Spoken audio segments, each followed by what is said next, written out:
अभी आवाज पीछे तक आ रही है? क्लियर, साफ आ रही है? बहुत बहुत धन्यवाद। फर्स्ट ऑफ ऑल तो मैं तहे दिल से आपका सबका शुक्रिया अदा करता हूं कि आप सभी लोगों की वजह से आज इस पवित्र भूमि पर मेरा यहाँ पर आगमन हुआ, मेरा आना हुआ, और उसका सबसे बड़ा कारण आप लोग हैं, जो आप लोगों ने प्यार दिया, जो इज्जत और जो सम्मान दिया, उसके लिए मैं ही नहीं, इवन पूरा इंडिया, पूरा हिंदुस्तान, पूरा विश्व आप सभी लोगों का ऋणी रहेगा, क्योंकि आप लोगों की वजह से ये खूबसूरत धरती जो ऑलरेडी पवित्र थी, लेकिन इसकी पहचान जो आपकी वजह से यहाँ पर पूरे विश्व में इसको मिली है, उसके लिए जितनी तारीफ आप सभी की जाए उतना कम है। तो मैं जिंदगी भर आप लोगों का एहसानमंद रहूंगा, और मैं ही नहीं, फिर तो पूरा हिंदुस्तान, पूरा विश्व आपका एहसानमंद रहेगा कि हम लोगों को यहाँ पर आपने बुलाया, और भगवान राम की इस पवित्र भूमि पर हम लोगों को एक छोटा सा मौका दिया कि भगवान राम के हम दर्शन भी कर पाए और इस पवित्र भूमि पर आप जैसे लोगों से मिल पाए। तो क्या एक बार ये कुछ तालियां आपके लिए बननी चाहिए, नहीं बननी चाहिए?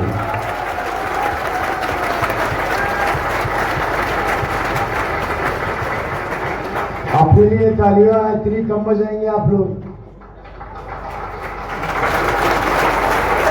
जो शर्मा रहे वो भी एक बार तालियां बजा लो भैया।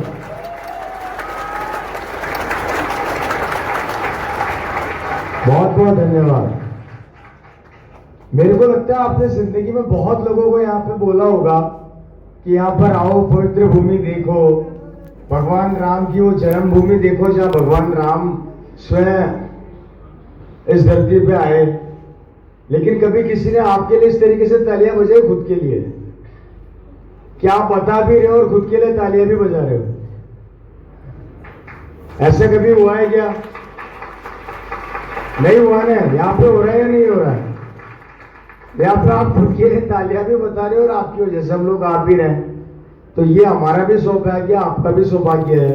और उसी के साथ मैं आप लोगों से यहाँ पे एक छोटी सी बात करने के लिए आया हूं, और वो है आरसीएम को लेके। अब हम सीधा पॉइंट पर आते हैं, क्योंकि समय हमारे पास कम है, बातें ज्यादा करनी है। Right sir?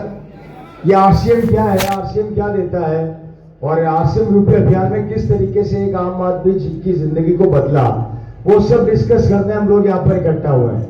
आप में से कई लोग आरसीएम के बारे में जानते हैं, कई लोग आरसीएम के बारे में नहीं जानते, कई लोग आरसीएम के बारे में अच्छा सोचते हैं, कई लोग आरसीएम के बारे में अच्छा नहीं सोचते। जिसने जैसा सुना उसने वैसी इमेज आरसीएम की बना ली। मैं सही कह रहा हूं, गलत कह रहा हूं? Right sir? जिसको जैसा किसी से भी सुनने को मिला हो, क्योंकि आदमी की एक नेचर होती है, आदमी की एक नेचर होती है, वो जैसा सुनता है वैसी उसकी इमेज बना लेता है। मैं सही कह रहा हूं, गलत कह रहा हूं?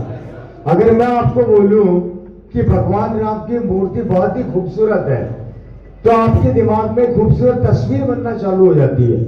लेकिन अगर वहीं पर मैं बोलूं कि वो तस्वीर इतनी खूबसूरत नहीं है, तो आपके दिमाग में डाउट पैदा होंगे, या आपके दिमाग में नई इमेज बनना चालू हो जाती है। इसी तरीके से दुनिया के किसी भी काम को, किसी भी स्वभाव को जब तक हम सुन न ले, महसूस न कर ले, हम एक इमेज बना लेते हैं। Right sir? उसी तरीके से आरसीएम रूपी इस अभियान में कई लोगों ने इसको लेके एक बहुत अच्छी इमेज बना रखी है, और कई लोगों ने इसको लेके बहुत गलत अवधारणा बना रखी है। Right sir? आज वो सब हम दूर करें।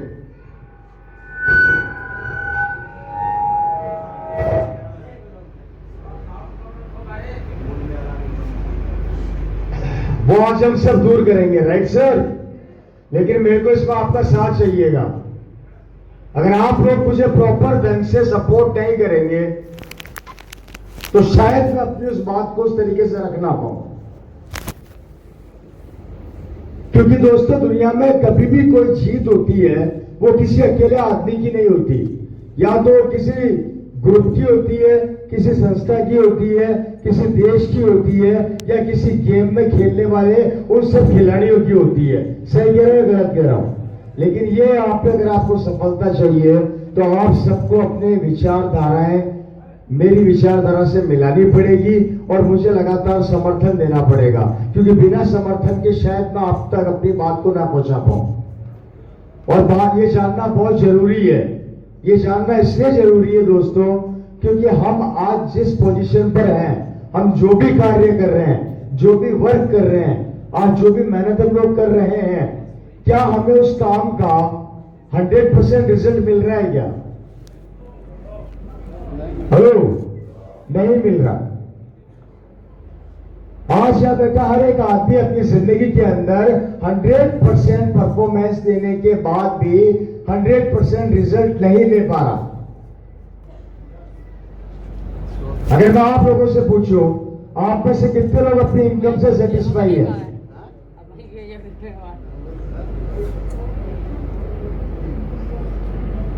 कोई है क्या? कोई नहीं है ना, लेकिन उस काम को कर रहे हैं। जिस चीज से हम सेटिस्फाई नहीं है उस काम को हम लोग कर रहे हैं। क्यों कर रहे हैं?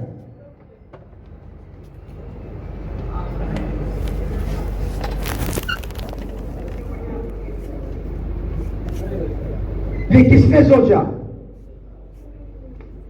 ये किसने सोचा कि उससे बढ़िया ऑप्शन है ही नहीं?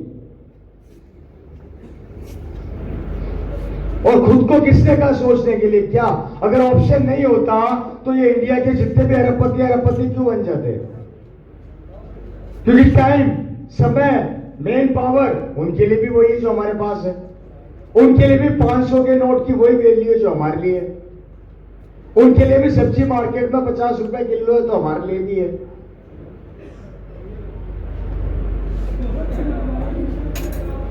मतलब ऑप्शन तो है, तरीके भी है, रास्ते भी है, लेकिन हम लोग डरते हैं कि उस काम को करें या ना करें।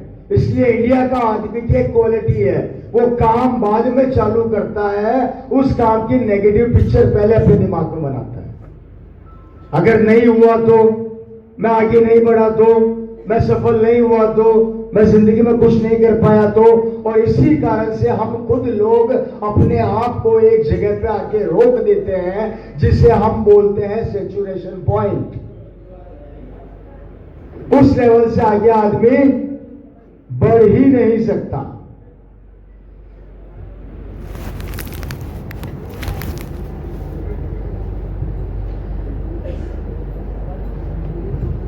किसी को जाना हो तो एक बार चले जाइए या फिर एक बार बैठ जाइए।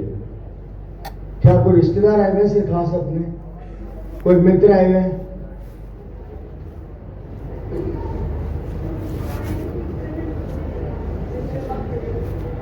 मेरे को दे दो, मुझे बहुत जरूरत है।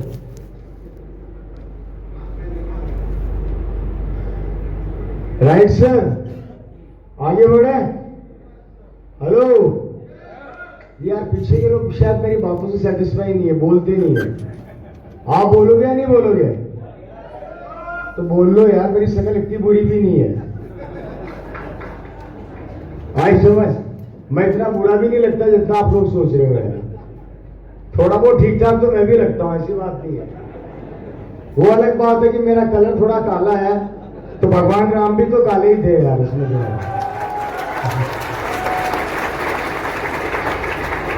एक चीज अपने दिमाग में बिठा लो, मैं किसी की अप्लाई नहीं हूं। मेरा आरसीएम से कोई लेना देना नहीं है।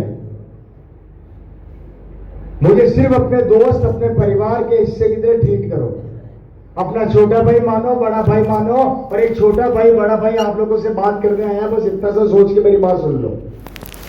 अगर आप ये सोच के सुनोगे कि आरसीएम का कोई लीडर आया है, कोई अपलाइन आई है जो इतना कमाती है, उसकी इनकम इतनी है, तो आपकी छवि चेंज हो जाएगी मेरे को लेके। लेकिन अगर आप ये सोचोगे अपने परिवार का हिस्सा, इसकी बात सुन लेते हैं, आपकी छवि फिर चेंज हो जाएगी मेरे को लेके। है या नहीं? इसलिए ये 1% दिमाग से निकाल दो। यार रवि शर्मा मैं अपने लिए आया ना किसी के लिए आया, यहाँ पे रवि शर्मा आपके लिए आया। That's it. मैं सिर्फ वो बात आप लोगों से शेयर करने आया हूं कि अगर इस अभियान में आके मैं आरसीएम का करोड़पति अरबपति बन सकता हूं, तो आप भी बन सकते हैं। That's it. मैं इतना जानता हूं और वो रास्ते आपको बताने आया हूं। लेना नहीं लेना आपकी मर्जी है, जबरदस्ती किसी के साथ नहीं है।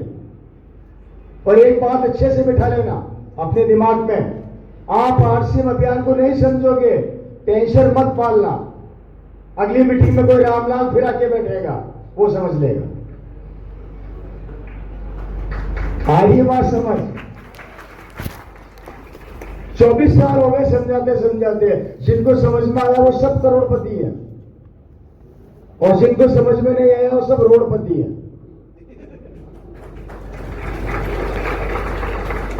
पति दोनों है, एक के आगे क्या लगा हुआ है, एक के आगे क्या नहीं लगा हुआ।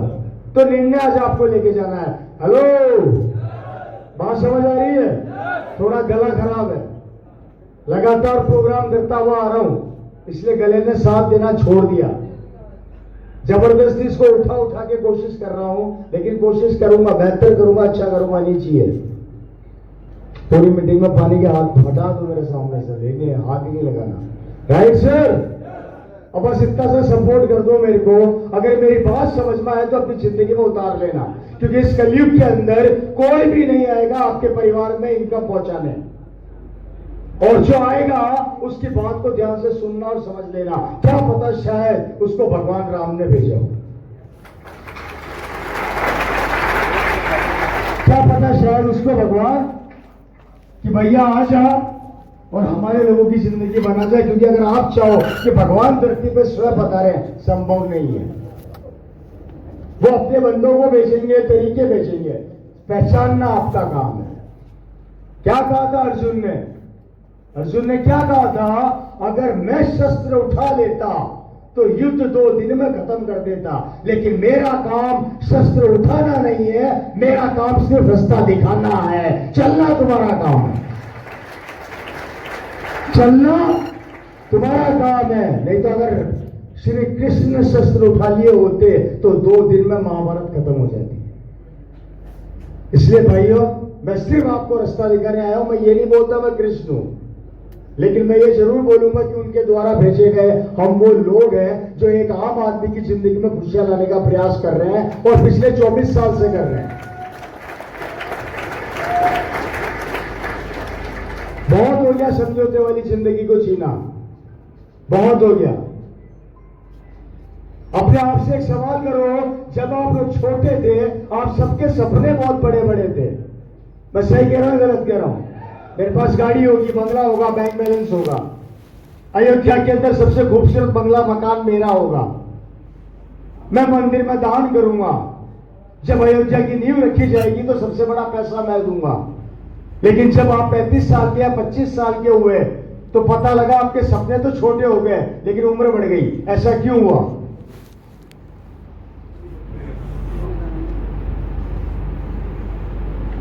क्यों हुआ ऐसा? जहां छोटी उम्र में हमारे सपने बहुत बड़ा रूप लेते हैं, लेकिन जब हम जिंदगी की दौड़ में दौड़ना चालू करते हैं तो हम में से 90% लोगों के सपने खत्म हो जाते हैं। ऐसा क्यों होता है?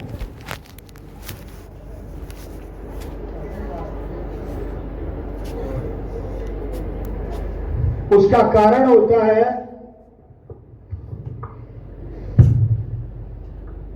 छोटे थे, सपने बड़े थे, बड़े हुए सपने छोटे हो गए। कारण, जब छोटे थे टेंशन नहीं थी, जब बड़े हुए टेंशन प्लस जिम्मेदारियां आ गई, और जब बड़े होके मार्केट में उतरे, जब टेंशन के साथ मार्केट में उतरे तो पता लगा कि भैया मैं अकेला नहीं दौड़ रहा, 140 करोड़ लोग मेरे साथ दौड़ रहे हैं। और जब 140 करोड़ लोग दौड़ते हुए दिखे तो ऑटोमेटिक सपने खत्म होते गए, खत्म होते गए, और हमने एक लाइफ को एक्सेप्ट कर लिया, और वो लाइफ थी जितना मिल जाए उतने में खुश। हेलो,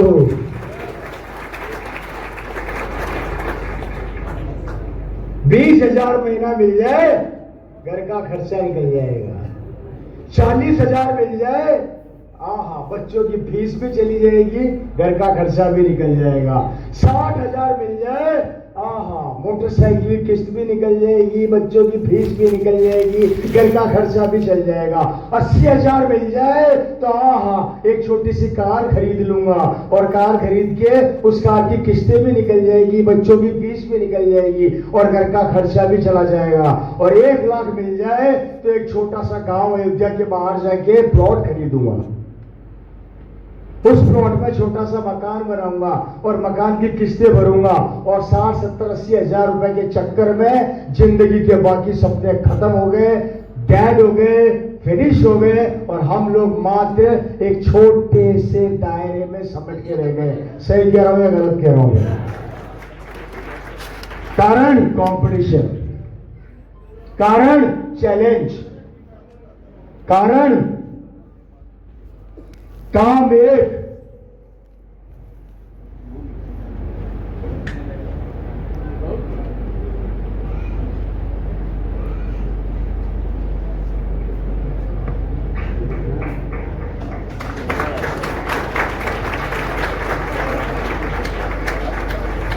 काम एक और करने वाले अनेक। और ये आंकड़े इस तरीके से खराब होते चले गए दोस्तों की उम्र के साथ साथ हम लोगों ने समझौता करना चालू कर दिया। और इंडिया का सिनेरियो बताता और यहाँ का सिनेरियो बता देता हूँ। 80% लोग यहाँ पर बैठे हुए आज की तारीख पर अपनी लाइफ के अंदर सिर्फ और सिर्फ पेट भरने का काम कर रहे हैं, या फिर 2 वक्त की रोटी का जुगाड़ कर रहे हैं, या फिर बच्चों की फीस का जुगाड़ कर रहे हैं। एक सैचुरेशन पॉइंट पे आके जिंदगी रुक गई है, बड़े सपने खत्म हो गए हैं, लाइफ स्टाइल खत्म हो गई है, बड़े ड्रीम खत्म हो गए हैं। अब तो ये सोचते हैं कि जैसे तैसे खर्चा चल जाए, बच्चों को पढ़ा लिखा दें, टेंशन खत्म। Right sir? 80%, मैं सबकी बात नहीं कर रहा, 80% लोग आगे बढ़े सर। और इसी कारण से हम में से बहुत से लोगों के सपने खत्म होते गए, खत्म होते गए, खत्म होते गए। और उसका मेन कारण था, और वो था हम सबका एक दायरा। उस दायरे से बाहर हम कभी निकल नहीं पाए।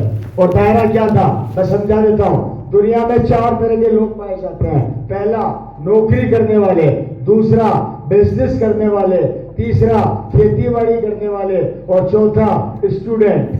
ये 4 तरह की कैटेगरी पूरी धरती पे पाई जाती है। मैं सही कह रहा हूं, गलत कह रहा हूं जी? सही कह रहा हूं। सबसे पहली कैटेगरी कौन सी है? नौकरी करने वाली।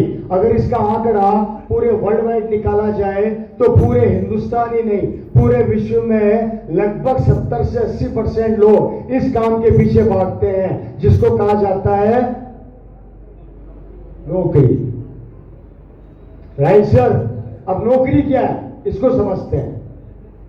नौकरी एक ऐसी चिड़िया का नाम है जो जिंदगी में आपको कभी करोड़पति बनने देगी नहीं और आपको भूखा मरने देगी नहीं। Right sir?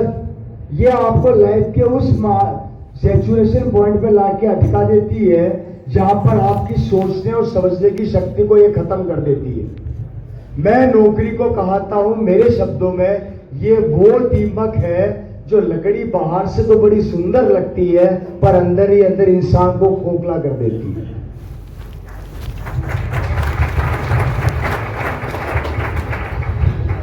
क्या है नौकरी समझते हैं?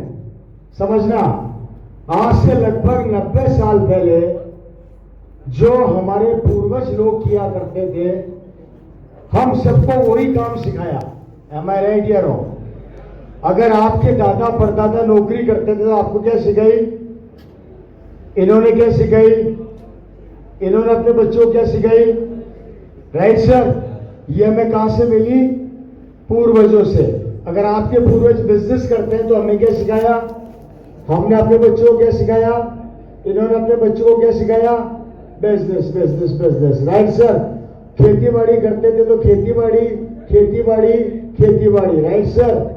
और ये बेचारा भी कंफ्यूज है कि इसको लाइफ में करना क्या है, जिसे नाम दिया गया स्टूडेंट। Right sir?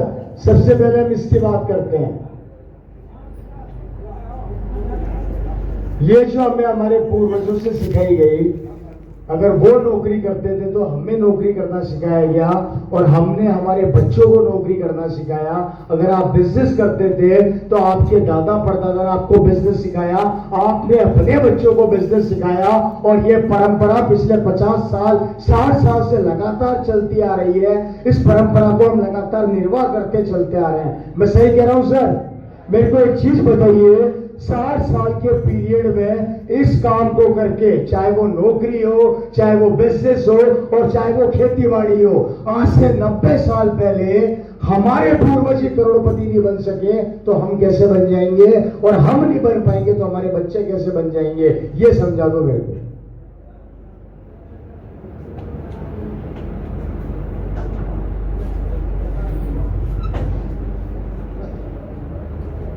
बताइए।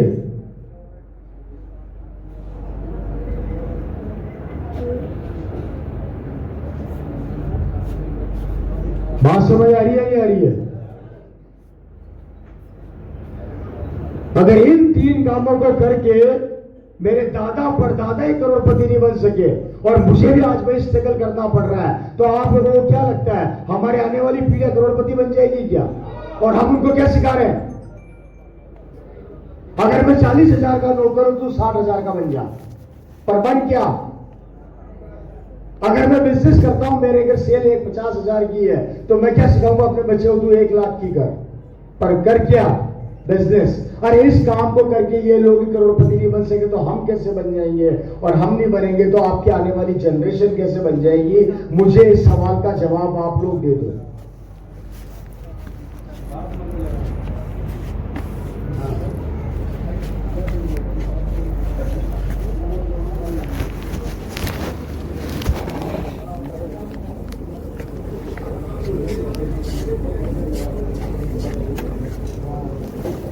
सर ये काम करने वाले अकेले थे या दुकेले थे?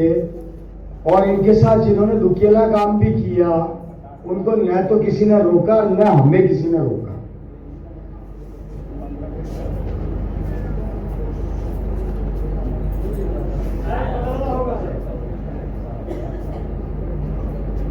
और 2035 के अंदर आपके आने वाली जनरेशन, जिन बच्चों को आप एजुकेशन दिला रहे हो, पढ़ा रहे लिखा रहे हो, आपको क्या लगता है उनको काम धंधा है या उनको नौकरियां मिल जाएगी आसानी से? है जी? हेलो, तो मेरे को बताओ वो क्या करेंगे?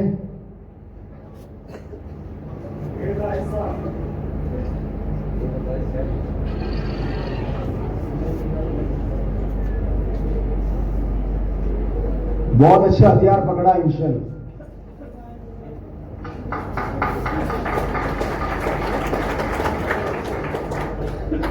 क्या भाई साहब? अरे तो भाई साहब सोच विचार को बदलना पड़ेगा, तो ये बात हमें पहले समझ में हमारे बाप दादा को भी नहीं आई तो हमें कहा आई? वही तो समझा रहा हूं। सोच विचार अगर आप बदल चुके होते तो अभी मर्सिडीज में होते ना।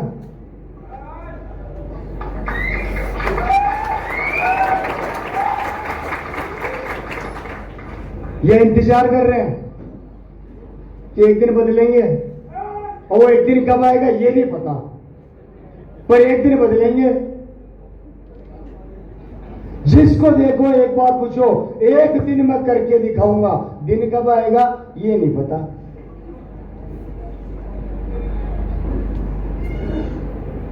और ये वो करवा सकती है, इसको अपनी जिंदगी में सोचना, आज घर पे जाके मंथन करना। हालात इतने ज्यादा खराब हो गए हैं कि 2030 और 35 तक आते आते टोटल इंडियन मार्केट को कैप्चर करने वाला है कंप्यूटर्स, रोबोट और मशीनें।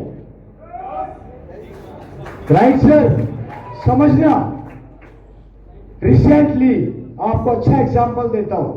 अभी आप लोग कार चलाते हैं, टोल टैक्स से निकलते हैं, टोल का दरवाजा ऑटोमेटिक क्यों खुलता है?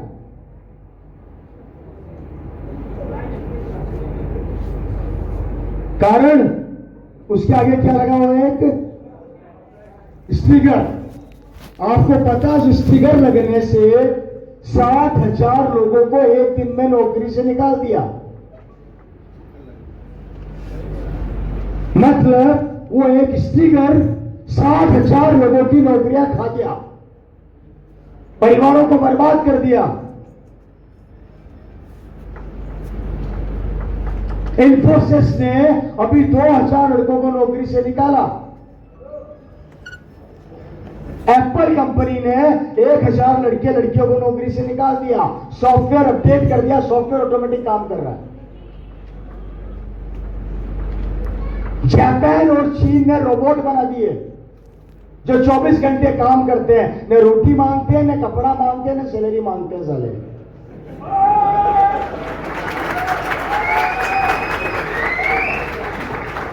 राइट सर, हिंदुस्तान तैयारी कर रहा है और हम बड़े खुश हो रहे हैं। हाँ हाँ, मजा आएगा, एक दिन रोबोट काम करेगा। राइट है ना?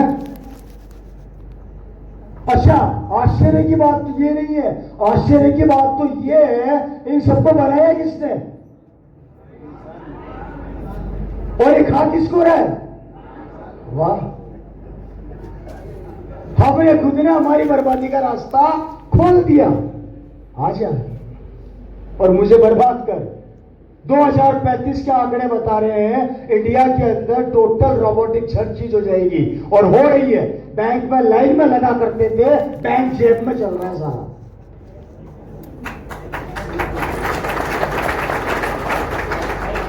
एसटीडी पीसीओ के ऊपर जाते थे तो एक गरीब आदमी 1 रुपया कमाता था फोन की कॉल पे, ये फोन जेब में चल रहा है।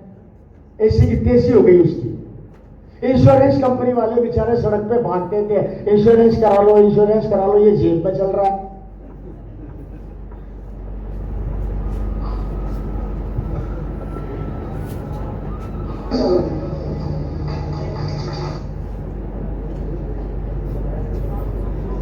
देखिए, ये जो बड़ी खतरनाक चीज है,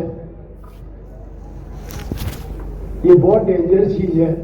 इसको वाइब्रेशन पे डाल दो कुछ समय के लिए, अगर ये चालू रहा तो हम सब बंद हो जाएंगे।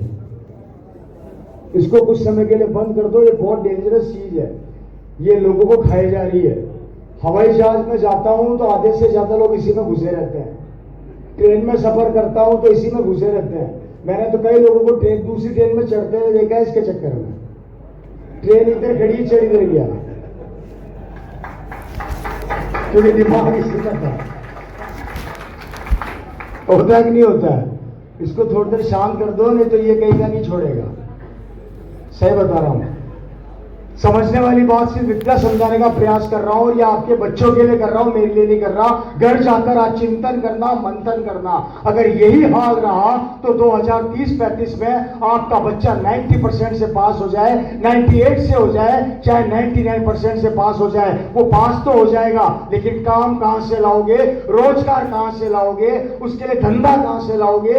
क्योंकि दोस्तों, धंधे को टोटल खत्म कर देगा रोबोट, मशीनें, कंप्यूटर्स, लैपटॉप। आने वाले समय में जनसंख्या होगी 200 करोड़, और जब 200 करोड़ हम लोग हो जाएंगे, हमारे धंधे टोटल चौपट हो जाएंगे।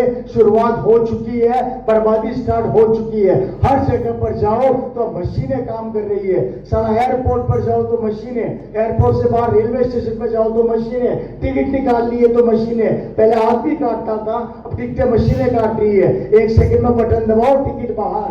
ये हालात हो रहे हैं पूरे वर्ल्ड में, कहीं पे भी घूम के देख लो। और अगर यही चलता रहा तो मेरा एक सवाल है, आने वाले भविष्य में आप अपने बच्चे के लिए क्या करेंगे, अपने उस फ्यूचर के लिए क्या करेंगे जिसको आप एजुकेशन दे रहे हैं, पढ़ा रहे हैं और लिखा रहे हैं? मुझे तो इस चीज का आंसर आप लोग दे दो। मैं बात ही नहीं कर रहा डायरेक्ट सेलिंग, आरसीएम की साइड में रख दे भाई। इसलिए नहीं कर रहा कि 2 घंटे जोश में होगे, तीसरे घंटे पड़ोसी बोलेगा फंस गया, नहीं कर रहा। कौन बोलेगा? पड़ोसी। फंस गया, तेल खत्म, हाथों हाथ हवा निकल जाएगी टायर में से।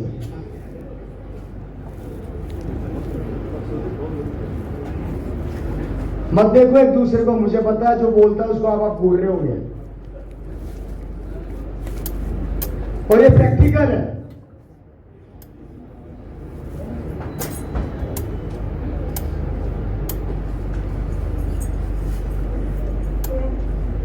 सेकंड, कुछ लोग सोचते हैं हाँ हम नौकरी में नहीं है, बच गए। राइट सर, यही सोचते हैं। तो मेरे बिजनेसमैन दोस्तों, आपके लिए भी एक ऑफर लेके आया हूं, देख लो। एक बिजनेसमैन ये सोच के व्यापार चालू करता है कि वो बहुत अच्छा एकदम बिजनेसमैन होगा या उसके बच्चे होंगे। एम आई राइट सर? अब ये पैसा कहां से लाता है समझना। एक व्यापारी आदमी जब उसके बच्चे को नौकरी नहीं मिलती तो वो अपने बेटे को बिजनेस खुलाता है, और बिजनेस खुलाने के लिए वो अयोध्या के अंदर एक शानदार दुकान देखता है। दुकान देखने के बाद दुकान की कीमत होती है 50 लाख रुपया। ये 50 लाख में दुकान खोलता है। Right sir?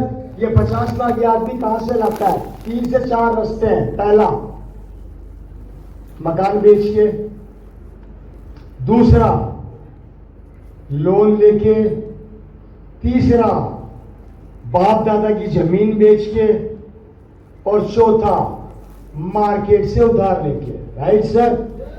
ये लोन 50 लाख का लाता है और ये अपने बेटे को दुकान खुलाता है। इसका बेटा अयोध्या में दुकान खोल के बैठ जाता है और ये अपनी बीवी से चर्चा करता है, अब मेरा बेटा सेट हो जाएगा, उसके लिए मैंने दुकान खोल दी। Right sir? अब भाई साहब आपने तो दुकान खोल दी, लेकिन एक चीज भूल गए। एक पुराना मगरमच्छ पहले से मार्केट में बैठा है जिसका नाम है रवि शर्मा। क्या नाम है? रवि शर्मा। इस रवि शर्मा को पता लगा कि मेरी दुकान के बगल में आपने दुकान खोल दी और मैं ऑलरेडी पुराना मगरमच्छ हूं जो 100 साल से मार्केट में बैठा हूं। मैं कुछ नहीं करूंगा, 1 साल अपनी रेटें तोड़ूंगा, 1 साल लॉस खाऊंगा, बाकी तो कमाया। खाना कितना लॉस है? सिर्फ 1 साल। 1 साल में आपकी 50 लाख की बैलेंस शीट को हिला दूंगा, खत्म कर दूंगा, बर्बाद कर दूंगा और आपकी दुकान को खा जाऊंगा। क्योंकि पड़ोसी कभी भी आपके धंधे को पनपने देगा ही नहीं।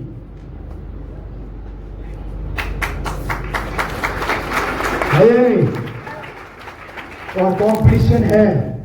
मेरी फैमिली यहां पर अभी आई हुई है।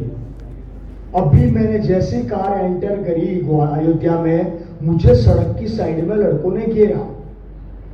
हम आपको पूरा अयोध्या घुमा देंगे, वो दर्शन करा देंगे, वो दर्शन करा देंगे, 500 रुपए लेंगे। मैंने कहा अच्छा। उठे में एक बंदा और आया, मैं 400 में। तीसरा बंदा आके बोला सर ये बहुत ले रहे हैं, मैं 300 रुपए में ले चलूंगा। चौथा आया, हाँ मैं 200 में ले चलूंगा। मैं आपको काट के पहले नीला, पता नहीं क्या बोल रहा था, नीलाऊंगा धुलाऊंगा। मैंने कहा बेटा नागर में आया हूं मैं, फिर नीलाऊंगा। आपको नीला धुला के रगड़ के चमकाऊंगा। उसके बाद मंदिर के अंदर वो पता नहीं कौन कौन से मेरे को मंदिर गिना दिए उसने 2 मिनट के अंदर। पीछे से एक आदमी इशारा कर रहा, महंगा है 100 रुपए।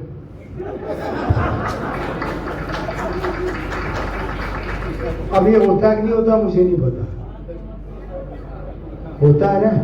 500 रुपए से दुकान चालू हुई, कितने रुपए पे आ गई? अगर 10 बंदे और खड़े हो जाएंगे तो कितने पे आ जाएगी? 10 रुपए पे। मतलब कंडीशन ये आ चुकी है कि पड़ोसी पड़ोसी को खा रहा है, दोस्त दोस्त को खा रहा है, और यही धंधे में हो रहा है, चाहे वो करोड़ों का हो चाहे वो 20 रुपए का हो।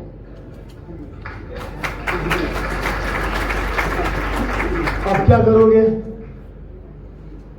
आपको बर्बाद करने के लिए, आपके 50 लाख की ऐसी की तैसी करने के लिए मुझे 50 लाख डुबाने पड़ेंगे। मैं डुबा दूंगा क्योंकि मैं 100 करोड़ कमा के बैठा हूं। Hello sir?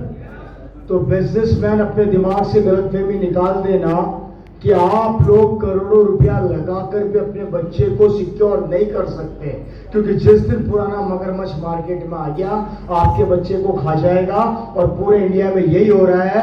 जितनी बड़ी बड़ी कंपनियां हैं वो छोटी छोटी जगह पे जाके अब दुकानें खोल रही है, पता कर लेना मार्केट में। और वो पूरे मार्केट को कोलैप्स करके रख दिया है। रिलायंस ने पूरे इंडिया में छोटे छोटे शहरों के अंदर शोरूम खोलने चालू कर दिए हैं और वो पूरे मार्केट को खत्म कर देगा। और अगर यही हाल रहा तो बिजनेसमैन आने वाले समय के अंदर बर्बाद हो जाएंगे, खत्म हो जाएंगे। मतलब पूरी जिंदगी की आपकी मेहनत 1 सेकंड में रिलायंस जैसी कंपनियां खा जाएगी। अब मुझे ये समझाओ अब क्या करोगे?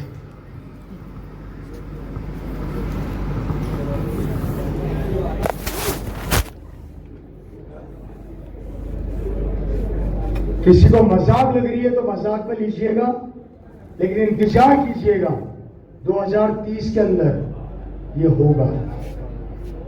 आप लोग वर्ल्ड वाइड घूमते नहीं घूमते, लेकिन आंकड़े हमारे टिप्स पर है।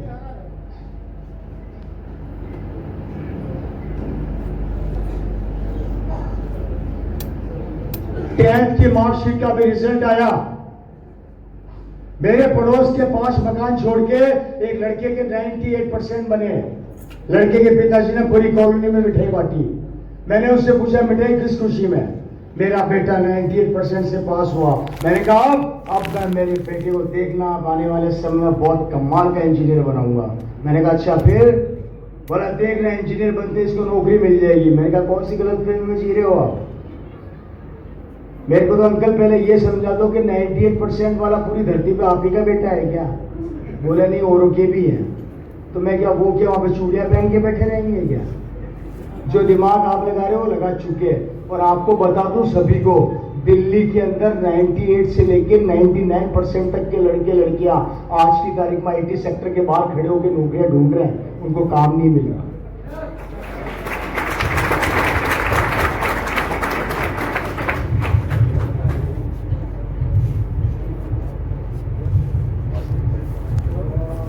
क्या होगा? खेती बाड़ी हमारे बच्चे कर सकते हैं? संभव है? नहीं है। अब बात करते हैं स्टूडेंट्स की। इनकी लाइफ के लिए कंफ्यूज है, इनको करना क्या है समझना। एक स्टूडेंट अपने कॉलेज में जाता है, 100 बच्चे हैं, 100 में से 20 बच्चे फर्स्ट डिवीजन से पास होते हैं, ग्रेड में आते हैं, 80 बच्चे एवरेज और 10 बच्चे कमजोर। ये 20% जो बच्चे हैं ये इंटेलिजेंट है। वैकेंसी एक निकलती है, बड़ी बड़ी वैकेंसी एक निकलती है। ये 20 बच्चे फाइट करते हैं क्योंकि इंटेलिजेंट है। इन 20 में से एक को काम मिल जाता है, बाकी 19 बच्चों का क्या होगा? जबकि ये इंटेलिजेंट भी है, पढ़े लिखे भी हैं, समझदार भी हैं और अनुभवी भी है। और इसमें अगर आपका बच्चा है तो क्या करेगा?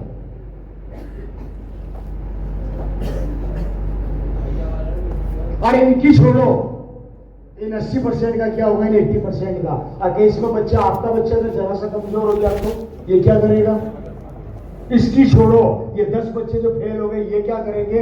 मतलब 100 बच्चों में इंडिया का एवरेज आ रहा है, 2 बच्चे अपनी जिंदगी बना रहे हैं और 98% बच्चे आज की तारीख में स्ट्रगल कर रहे हैं। और मेरा तो एक ही सवाल है, इन 98 में आपकी बेटी और आपका बेटा आ गया तो क्या करेंगे? पढ़े लिखे भी हैं, अनुभव भी है, एजुकेशन भी है, नॉलेज भी है, काम कहां से लाओगे? हिंदुस्तान की 140 करोड़ की आबादी में क्या विराट कोहली, सचिन तेंदुलकर और युवराज सिंह मेरे क्या एक ही है क्या? बड़े बड़े हैं, लेकिन चांस कहां से लाओगे? आपको क्या लगता है विराट कोहली से अच्छा खेलने वाले लड़के नहीं है धरती पे? वो एक लड़का आया अभी बिहार से, जयपुर के अंदर ही फोड़ा था उसने, ध्यान है? आपको क्या लगता है वो अकेला है? अगले दिन दूसरे दिन अखबार में खबर है, एक 13 साल के बच्चे ने उसका भी रिकॉर्ड तोड़ दिया।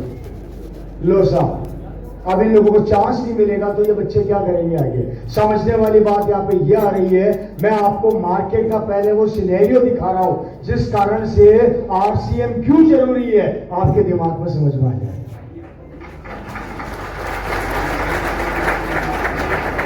RCM समझने से पहले आपको ये कड़वी हकीकत समझनी पड़ेगी अपने परिवार के लिए, और अगर ये समझ में आ गई तो RCM ऑटोमेटिक समझ में आ जाएगा।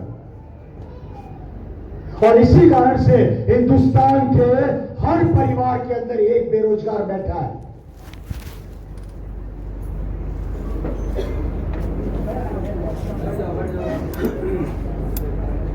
आगे बढ़े सर।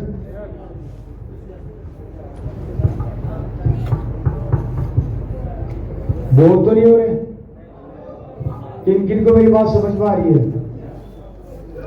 पक्के से आ रही है भैया? कोई बात ऐसी तो नहीं लग रही मैं गलत कर रहा हूं? कोई बात ऊपर से तो नहीं जा रही? अच्छे से समझ आ रही है? आगे बढ़े पक्का। और इसी कारण से इंडिया को पार्ट्स में डाइवर्ट हुई, 20%, 80%। दोस्तों ये 20% लोग कौन है और ये 80% लोग कौन है, मैं थोड़ा सा बता देता हूं। ये 20% लोग वो लोग हैं जो मिलीनियर हैं, करोड़पति हैं, अरबपति हैं। इनके पास इतना पैसा है कि इनको खुद को नहीं पता कि इनके पास कितना पैसा है। ये जिस देश में जाते हैं वहां अपना बंगला खरीदते हैं। ये कभी भी हवाई जहाज में सफर नहीं करते, प्राइवेट जेट में सफर करते हैं, वो इनके खुद के होते हैं। हेलो, ये अपने बच्चों की शादियों में 500 करोड़, 600 करोड़, 1000 करोड़, 2000 करोड़ खर्च करते हैं। पैसा इनके पीछे पीछे भागता है। ये जो साड़ियां पहनती है इनकी पत्नियां, उन साड़ियों की कीमत होती है 5 करोड़, 6 करोड़। हेलो, ये 20% वो लोग होते हैं जिनको पैसे की कोई परवाह नहीं होती, और 80% लोग होते हैं आपके और मेरे जैसे जो मिडिल क्लास फैमिली से बिलोंग करते हैं। हम लोग कोई भी चीज बाद में खरीदते हैं, परिवार के साथ बैठ के डिस्कस पहले करते हैं। मोटरसाइकिल लूं या नहीं लूं, कार खरीदूं या नहीं खरीदूं, मकान बनाऊं या नहीं बनाऊं, राइट सर? लेकिन ये लोग ये काम नहीं करते। अब आश्चर्यचकित आंकड़े देखना। हेलो, आज से 90 साल पहले इनके बाप दादा और हमारे बाप दादा सड़क पर थे। आखिर इस 90 साल में ऐसा क्या हो गया कि इनके बाप दादा तो करोड़पति बन गए, अरबपति बन गए, और ये लोग अरबपति करोड़पति बन गए, हम साले वहीं के वहीं रह गए।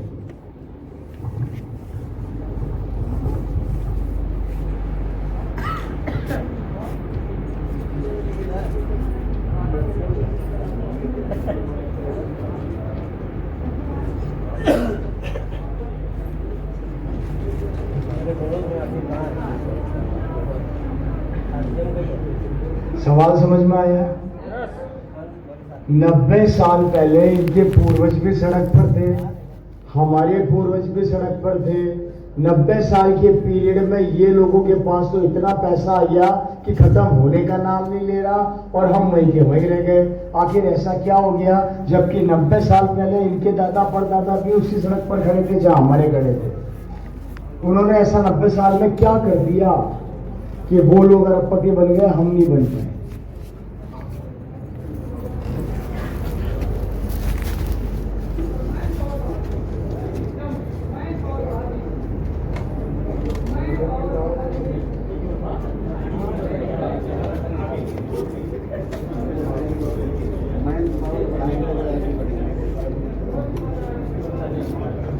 ये जो भी आप जवाब या क्वेश्चन पुटअप कर रहे हैं सर, शायद मेरे को लगता है कि हमारे पूर्वजों को भी इस काम को करने के लिए किसी ने रोका नहीं था, राइट? मैं बताऊं, पहला कारण, इनके पूर्वजों ने समय को समय से पहले पहचानना सीखा। हमारे पूर्वजों ने इनको देख के इनका मजाक बनाना सीखा।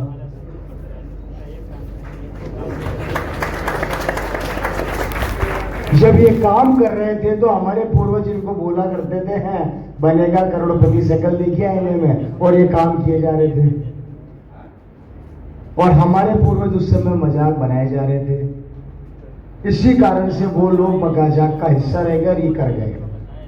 आज से 90 साल पहले एक अमेरिका के एक छोटे से कमरे के अंदर एक आदमी कंप्यूटर बना रहा था, राइट सर? और दुनिया उस पर हंस रही थी, कंप्यूटर बना रहा है, कंप्यूटर बना रहा है। हिंदुस्तान में जब ये बात पहुंची तो इंडियन सबसे ज्यादा हंसे, हिंदुस्तानी सबसे ज्यादा हंसे। कंप्यूटर बनाएगा, जो काम तेरा कंप्यूटर करता है वो काम तो हम टेबल पे बैठ के वैसे ही छोड़ लेते हैं। आपने पुराने लोगों को देखा होगा, वो खटाखट जोड़ते हैं, राइट सर?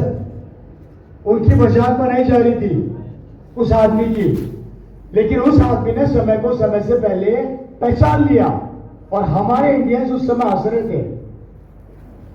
समय बदला, टाइम बदला, हमारे पूर्वजों की कैलकुलेशन कम पड़ गई, लेकिन जिस चीज का वो आविष्कार कर रहा था उसने वो सब रिकॉर्ड तोड़ दिए।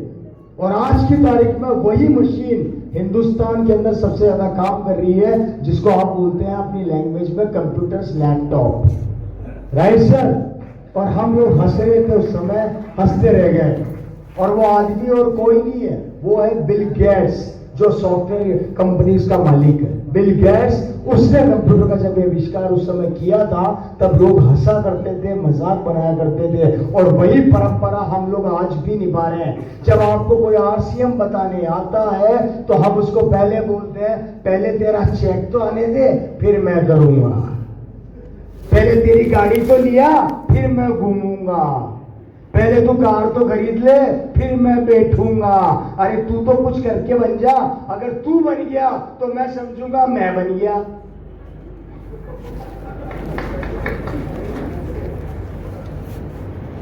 सही कह रहा हूं, गलत कह रहा हूं?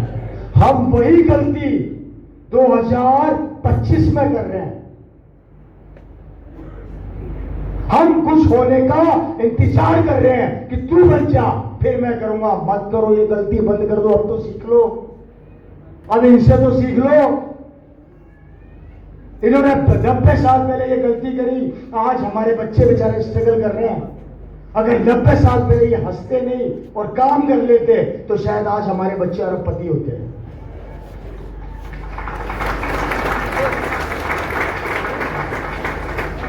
अब आया आरसीएम, जिसने बोला कि मैं अरबपति बना दूंगा।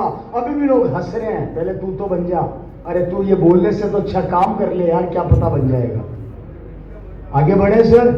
इन लोगों ने समय को समय से पहले पहचान लिया और काम स्टार्ट कर दिया। और ये चीज आरसीएम ने देखी। आरसीएम ने इन 20% लोगों की कुछ चीजें उठाई। पहली, इन्होंने सबसे पहले उठाया नेटवर्क। इन्होंने 90 साल पहले नेटवर्क को बिल्ड करना चालू कर दिया। Right sir? क्या स्टार्ट कर दिया? नेटवर्क। 20% लोगों ने 90 साल के पीरियड में, यार एक तो मेरे पास पब्लिक के बीच में जाने के लिए रास्ता नहीं है और मैं स्टेज पे मीटिंग करता नहीं हूं। थोड़ा बीच में जगह बना दो यार, अब मैं बीच में जाऊंगा।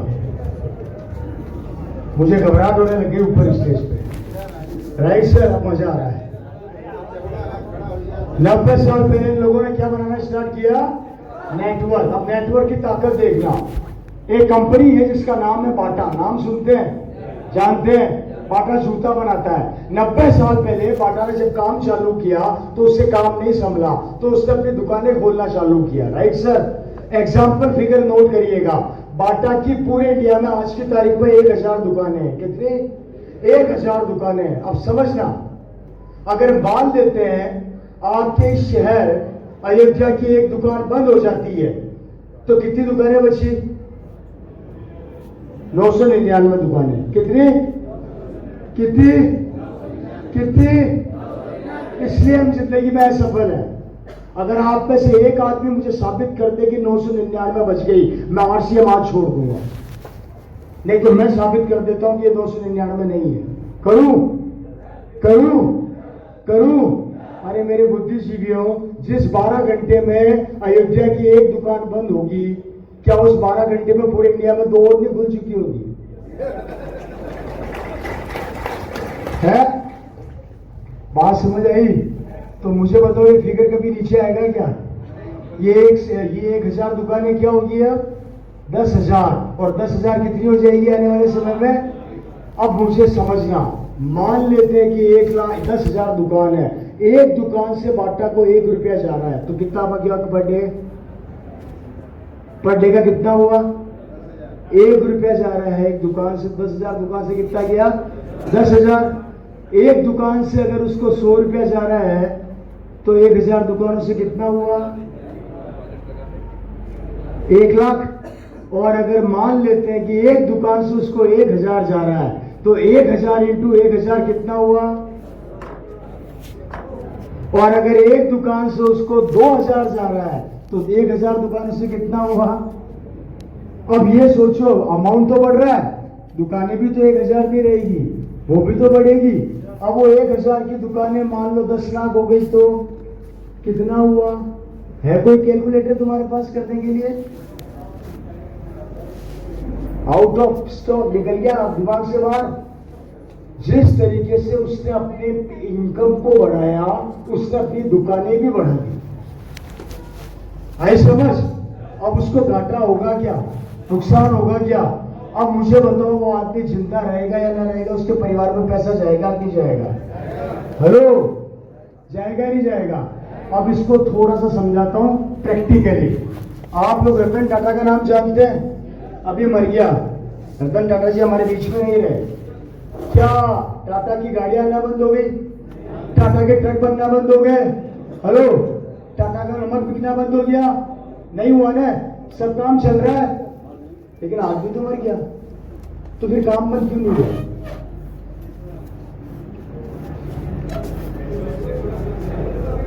अब एक काम करते हैं, रतन टाटा को तो मार दिया, मर गए, उनके साथ हम थोड़ा सा मॉडिफिकेशन करते हैं। हम भी मर गए, हम भी मर गए। रतन टाटा को नेटवर्क ने संभाल दिया। अगर हम मर गए, भगवान ने करे, यहां से घर जाते जाते भगवान को प्यारे हो गए, तो उसके बाद हमारे परिवार को कौन संभालेगा? इसका आंसर आप लोग दे दो मेरे को, क्योंकि आपका नेटवर्क तो है नहीं ना, आपका नेटवर्क तो है नहीं ना सर। तो मैं उसकी बात कह रहा हूं, अब कौन संभालेगा? तो उसके बाद आपके बीवी बच्चों का क्या होगा? तो आप लोग उनको सड़क पर लाने के लिए काम कर रहे हो क्या अब तक? तो फिर कर क्या रहे हो? इतने सालों से क्या कर रहे हो फिर आप लोग? किसी की उम्र 40 है, किसी की 45 है, कोई 25 का है।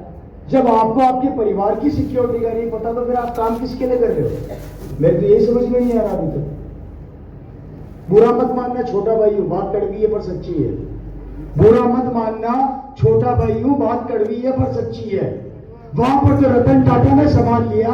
अगर आप अपने घर जा रहे हो और घर जाते हुए बीच रास्ते में आपका एक्सीडेंट हो जाता है और भगवान ने करे आप भगवान को प्यारे हो जाते हो, आप में से कितने लोग हैं जो स्टाफ पर गारंटी दे सकते हैं 150 साल से हुआ है जी? मैं कह रहा हूं कि कुछ भी आपके साथ ट्रेजेडी हो गई और भगवान ने करे हम घर ही नहीं पहुंचे, तो आपकी बीवी, आपके बच्चे और आपके माँ बाप को कौन संभालेगा? और उसके बाद उनकी क्या गलती थी जो उनको सड़क के ऊपर आज भीख मांगनी पड़ रही है मात्र मेरे जाने से? तो इसका दूसरा मतलब यह हो गया कि आप जो भी काम कर रहे हैं आज तक, अगर आप अपने परिवार के लिए सिक्योरिटी पैदा नहीं कर सके, तो ऐसा काम किस काम का? धिक्कार है ऐसे काम पर।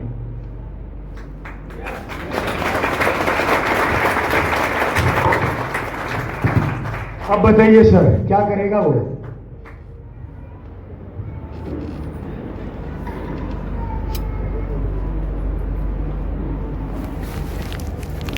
आपको पता है भगवान राम का नाम जिंदा क्यों है?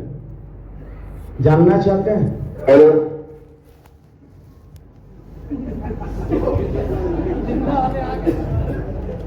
गया भाई, जाने वाला है क्या?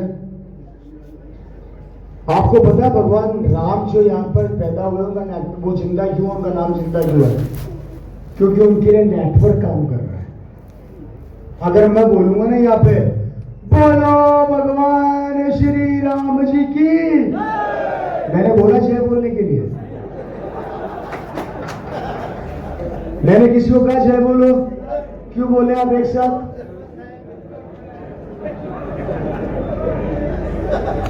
क्या बोला ये? नेटवर्क के कारण भगवान राम का नाम जिंदा है। एक 4 से जय बुलवाता है और 4 8 से जय बुलवाता है, इसलिए भगवान राम अमर हो गए और आप और हम।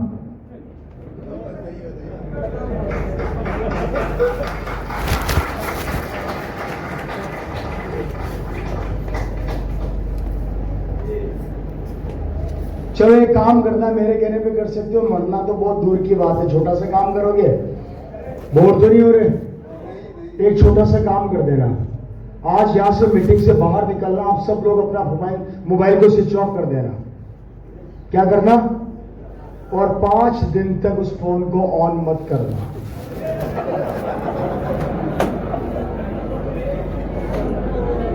कितने दिन तक? और अपने घर पे कोई इंफॉर्मेशन मत पहुंचाना, घर वालों से बात मत करना, और 5 दिन बाद अपने घर जाके अपनी बीवी, बच्चे और माँ बाप से बोलना मैं आ गया।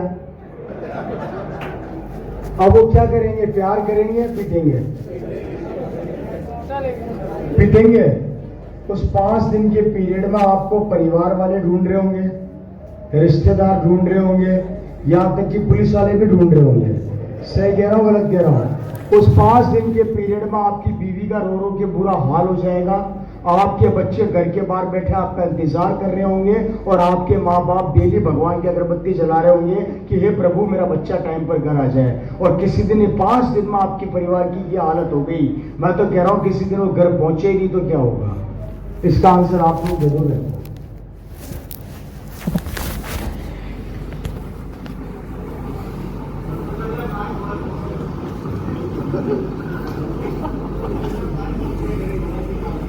सर आप आरसीएम को हर चीज में कनेक्ट क्यों करते हैं? हमारी असफलता, ये बार बार आरसीएम को बीच में मत लाइए। ये आरसीएम का आपको गहराइयां बता रहा हूं जिस कारण से आरसीएम का जन्म हुआ है। आरसीएम का जन्म यहाँ पे कपड़ा बेचने या साबुन बेचने के लिए नहीं हुआ है। ये काम तो आरसीएम मार्केट में भी कर सकता था। यहाँ पे आरसीएम का जन्म एक आम आदमी को वो सुरक्षा देने के लिए हुआ है कि वो जीने के बाद जीते जी और जीने के ना जिए मर जाए, उसके बाद भी वो जिंदा है, इसलिए जन्म हुआ। आरसीएम यहाँ पैसा कमाने नहीं आया है। इतनी बड़ी कंपनी है कि मार्केट के अंदर दुकानें खोलना चालू करे ना तो अच्छी अच्छी कंपनियों को मात दे सकती है। आरसीएम इंडिया की वो कंपनी है जिसपे ₹1 का लोन नहीं है, आपको पता है? लोन फ्री कंपनी है इंडिया की, जबकि इंडिया की सब कंपनियों को फाइनेंस चल रहा है, लोन चल रहा है। आरसीएम पहली कंपनी, इसमें ₹1 का लोन नहीं है। क्या आरसीएम दुकानें नहीं खोल सकता पूरे इंडिया में? वो किसके लिए कर रहा है इसका कुछ? और हम किसके लिए कर रहे हैं? हम उससे आरसीएम को खत्म करने में लगे पड़े कि तू कितने भी तैयारी कर, हम आपके साथ नहीं खड़े। ये बात यहाँ पे मैं ये बातें सिर्फ इसलिए समझा रहा हूं, ये डेप्थ में इसलिए आपके अंदर बिठा रहा हूं कि आप इसकी उस पावर को समझो जो पावर आपको हर आदमी नहीं बताएगा। बताने को तो मैं भी यहाँ पे खड़ा होकर बोल सकता था कि रवि शर्मा के पास ये है, मेरे पास तो वो है जिसकी कल्पना आप लोग कर भी नहीं सकते। और चैलेंज कर देता हूं इंडिया का कोई सा भी लीडर लेके आ जाना, जितना मेरे पास है किसी के पास नहीं होगा।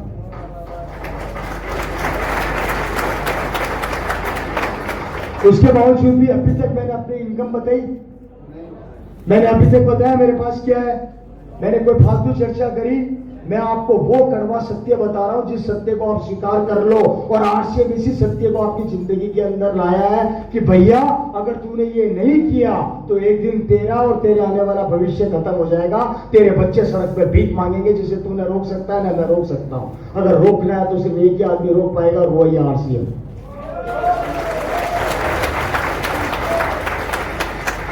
आगे बढ़े सर। यही थॉट और यही विचार के साथ नेटवर्क के ऊपर आरसीएम में फोकस किया, और आज इसी नेटवर्क की वजह से रतन टाटा से लेके अंबानी और अंबानी से लेके मित्तल, ये सारे लोग जिंदा हैं। वो धरती पे नहीं है, उसके बाद भी नेटवर्क के थ्रू उनका नाम चल रहा है, चाहे वो भगवान राम हो और चाहे वो रतन टाटा हो। Right sir? इसलिए आरसीएम कहता है पहला काम इस नेटवर्क से भागो मत, इसको स्वीकार करना सीखो। और जिसने आपको आरसीएम बताया ना उसको जाके आज बोलो कि सर मुझे आरसीएम जुड़ना है, आरसीएम में आपके परिवार का हिस्सा बनना है और मुझे कार्य करना है, क्योंकि इस काम को करके मेरे आने वाले बच्चे की और मेरी जिंदगी बनने वाली है। ये डिसीजन आज आपको यहां से लेके जाना है। बात समझ आ रही है? This is the power of network, और इसी नेटवर्क की वजह से आज इंडिया के अंदर ये लोग जिंदा हैं। आगे बढ़े सर। इसलिए पहला काम, आज से नेटवर्क से भगोगे नहीं। वादा करते हो? जो भी आपको 2 दूनी 4 और 4 दूनी 8 करना सिखाए, इसका मतलब ये नहीं है कि वो आपको पागल बना रहा है। इसका मतलब ये है कि वो आपके परिवार को सिक्योर कर रहा है, वो आपके भविष्य को सिक्योर कर रहा है। Right sir? आगे बढ़ते हैं। दूसरा काम ये 20% लोग करते हैं, ये कभी राय नहीं लेते, अपना काम चालू कर देते हैं। ये कभी किसी से राय नहीं लेते, ये लोग अपना काम चालू करते हैं, और आप और हम लोग काम बाद में चालू करते हैं, राय पहले लेते हैं। हम वो लोग हैं, माफी चाहता हूं, हम वो लोग हैं कि अगर हमें जिंदगी में कोई भी काम चालू करना है तो हम पहले पड़ोसी से पूछते हैं, रिश्तेदारों से पूछते हैं। मैं यहाँ पे साबित कर सकता हूँ 2 मिनट के अंदर कि ये 20% लोग कभी राय नहीं लेते। साबित करूं? आप में से कितने लोग जियो की सिम काम में लेते हैं?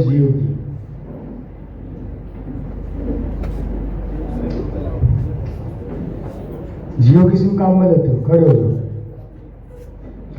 ये आप है, समझना। जियो ने जब अपनी सिम लॉन्च करी थी तो आपको एक दिन पहले अंबानी जी का फोन आया था कि कल मैं जियो लॉन्च कर रहा हूं, तो खरीदेगा क्या? नहीं आया था। क्यों नहीं आया था? सिम कौन चलाता है? वही चलाते हैं। अब वो चलाते हैं आपकी सिम? नहीं चलाते हैं, कंपनी में चलाते हैं। सिम मैं कंपनी की तो पूछ ही नहीं रहा, ये प्रॉब्लम है। पूछते इतने, हम बताते इतने। उनकी सिम आप काम में ले रहे हो, ये पूछा था ना मैंने। आपके पास फोन आया क्या? नहीं सर। सिम आप ही चलाते हो? आपकी यस। बिल आप ही भरते हो या अंबानी भरता है? हम ही भरते हैं। आप ही भरते हो। पब्लिसिटी आप करते हो अंबानी करते हैं? हम ही करते हैं। आप ही करते हो, तो आपसे क्यों नहीं पूछा? हाँ, ये तो सर मुझे भी नहीं पता क्यों नहीं पूछा। बैठ जाओ। आप में से किसी के पास फोन आया हो अंबानी जी का?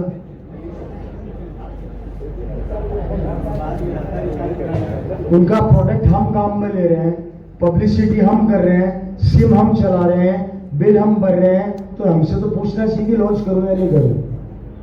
किसी से नहीं पूछा ना, लॉन्च कर दी। और लॉन्च करते उनको हमने खरीद लिया, क्योंकि अंबानी जी को पता था कि मेरा नेटवर्क ऑलरेडी तैयार है, सिर्फ सिम लॉन्च करनी है, पब्लिक ऑटोमेटिक खरीदेगी। Right sir? और वही किया, वही हुआ। राइट? हम क्या करते हैं, हम काम बाद में करते हैं, पहले राय ले लेते हैं। अपने दिल पे हाथ रखे, ईमानदारी से बताइए, जिंदगी में हमने अगर दुकान भी खोली तो पड़ोसी से पूछा या नहीं पूछा? हम तो वो लोग हैं कि मोबाइल भी खरीदते हैं तो पहले पड़ोसी से पूछते हैं, यार एक बात बता, तेरा कैमरा साफ है या नहीं है, तो ये वाला लाऊं। हम वो लोग हैं, मोबाइल छोड़ो, मोटरसाइकिल भी खरीदते हैं तो पड़ोसी से राय लेते हैं कि तेरी गाड़ी कितना एवरेज देती है। इसलिए मेरे दोस्तों, दूसरी चीज, राय लेना बंद कर दो, काम करना चालू कर दो। जिस दिन राय लेते रहोगे वही क्या वही रह जाओगे, काम चालू कर दोगे, रिजल्ट आना स्टार्ट हो जाएंगे, रिजल्ट हाथ में आना दिखने लगेंगे। दुनिया का हर बड़ा आदमी कभी भी राय नहीं लेता, वो अपना काम चालू कर देता है। मैडम साइड में हो जाइए, किसकी लग जाएगी। वो अपना काम चालू कर देता है। इसलिए दोस्तों, दुनिया के किसी भी आदमी ने कभी भी सफलता के लिए किसी और से राय नहीं ली। मैं आपको बता देता हूं, जब आरसीएम का जन्म हुआ था, उस समय आरसीएम के मालिक ने भी किसी से राय नहीं ली थी। Right sir? और उसी वजह से आज आरसीएम इस मुकाम पर है।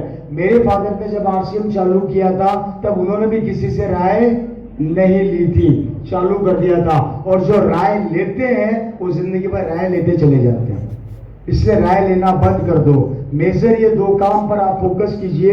ये 20% लोग काम करते हैं, जिस पर फोकस करते हैं। और सिमिलर नेचर था दोस्तों यही, और ये था मेरे परिवार का। Because I belongs to a very poor family. मैं बहुत गरीब परिवार से बिलोंग करता था। मेरे दादाजी राजस्थान के अंदर लेथ मशीन पे मजदूरी का काम किया करते थे। मेरा परिवार बहुत गरीब था। हमारे पास न खेत थे, न खलियान थी, न जमीन थी, न जायदाद थी, कुछ भी नहीं था। बहुत बुरे हालात हमारे परिवार ने देखे हैं। बिलवाड़ा से पहले विजयनगर गुलापुरा एक जगह पड़ती है, मैं वहां से बिलोंग करता हूँ। मेरे दादाजी और मेरा परिवार 10 बाय 10 के कमरे में किराए पे रहा करते थे। उस किराए के कमरे में हमारे पास न गैस हुआ करती थी, न लाइट हुआ करती थी। गैस की जगह पे हमारे पास हुआ करता था चूल्हा, और लाइट के नाम पर हमारे पास हुआ करती थी चिमनी। Right sir? उस लाइट के मैं उस चिमनी के नीचे बैठ बैठ के मेरे फादर ने अपनी पढ़ाई पूरी करी। हेलो? और घर का चूल्हा जलाने के लिए जो गाय सड़क के ऊपर गोबर कर देती है, उस गोबर को इकट्ठा कर करके मेरे फादर लेके आते थे, उनके कंडे बनाते थे, या जो भी यहाँ पर बोलते हैं, आपकी भाषा मुझे नहीं पता। और उन कंडों को सुखा के मेरे घर का चूल्हा जला करता था। ये हालात थे हम लोगों के। मेरे फादर ने अपनी एजुकेशन सड़क की लाइट के नीचे बैठ के पूरी करी। स्कूल कंप्लीट किया, स्कूल कंप्लीट करके वो कॉलेज में चले गए। राजस्थान में एक जगह है, आप लोग जाते रहते होंगे, अजमेर। अजमेर के अंदर मेरे फादर ने अपना कॉलेज ज्वाइन किया। और जब वो कॉलेज के अंदर गए तो कॉलेज के अंदर वो दिन में कॉलेज जाया करते थे। और कॉलेज से आने के बाद अजमेर के अंदर एक ढाबा हुआ करता था। उस ढाबे में कचौरी समोसे का काम किया करते थे और कचौरी समोसे पकड़ाते थे। 3 साल उन्होंने अपना कॉलेज ऐसे निकाला, दिन में कॉलेज और शाम को ढाबे पे समोसे और कचौरी बेचा करते थे। ऐसा कर करके मेरे फादर ने अपना कॉलेज को कंप्लीट किया। कॉलेज कंप्लीट करने के बाद मेरे फादर जैसे ही कॉलेज से निकले, राजस्थान गवर्नमेंट के अंदर ज्वाइंट डायरेक्टर बन गए, इक्विवेलेंट टू आईएएस ऑफिसर। और मेरे फादर की सैलरी उस जमाने में हो गई थी 25,000 रुपया महीना। कितनी सर? 25,000 रुपया महीना। सरकारी गाड़ी मिल चुकी थी, सरकारी बंगला मिल चुका था। मेरे फादर के पास जो गाड़ी सरकारी थी वो एम्बेसडर कार हुआ करती थी। कार के ऊपर लाल बत्ती मिल गई, जिंदगी शानदार हो गई। आलीशान बंगला मिल गया, बंगले में भी नौकर रहा करते थे। और पिताजी का शानदार एसी कैबिन हुआ करता था, कोऑपरेटिव्स का हेड ऑफिस हुआ करता था जयपुर के अंदर। जयपुर में एक बिल्डिंग है, नेहरू सहकार भवन, 22 गोदाम चौराहे पे। उस 22 गोदाम की बिल्डिंग नेहरू सहकार भवन के 6ठे माले पे मेरे पिताजी का ऑफिस हुआ करता था। और वहां पे हमेशा नीचे ड्राइवर गार्ड लेके खड़ा रहा करता था। मतलब उस जमाने का 25,000 रुपया अगर आज की सैलरी से कैलकुलेट करता हूं मैं, तो लगभग मैं मानता हूं 2.5 से 3 लाख रुपया महीना बनती है आज की तारीख में। Right sir? और फैसिलिटी अलग से। अगर ऐसी नौकरी आप लोगों को मिल जाए तो कैसा लगेगा? बहुत अच्छा लगेगा। हर आदमी का सपना होता है कि उसे ऐसी जॉब मिल जाए, लेकिन मेरे फादर का सपना कुछ और था। मेरे फादर अपनी इनकम से और अपनी जॉब से सेटिस्फाई नहीं थे। क्या बोला मैं? अपनी जॉब से सेटिस्फाई नहीं थे। हमारी जिंदगी में हमारी असफलता का दूसरा बड़ा कारण है, हम लोग सरकारी नौकरी को ये समझ बैठते हैं जैसे मेरी जिंदगी सेट है, जबकि आपको ये नहीं पता कि प्राइवेट और सरकारी जॉब के अंदर कभी नौकरी के अंदर इंसान अपनी लाइफ को सेट कर ही नहीं सकता। आश्चर्य करता हूं, माँ बाप आजकल अपनी बेटी के लिए लड़का भी ढूंढते हैं तो वो भी सरकारी दामाद। सही कह रहा, गलत कह रहा हूं?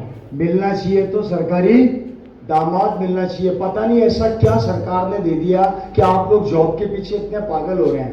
कारण पुरानी सोच, पुरानी सोच।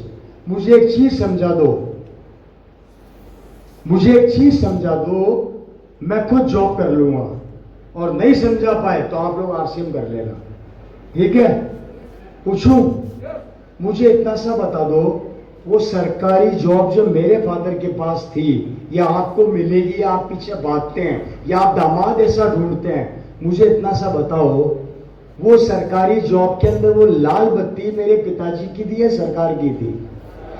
वो कार मेरे पिताजी की थी या सरकार की थी? वो बंगला मेरे पिताजी का था या सरकार का था? वो नौकर मेरे पिताजी के थे या सरकार के थे? वो ऑफिस मेरे पिताजी का था या सरकार का था? उस ऑफिस के बाहर जो चपरासी बैठता था पिताजी का था या सरकार का था? जब सब कुछ सरकार का था तो मेरे पिताजी का क्या था और आपका क्या होगा? तो सरकारी नौकरी अच्छी कैसे?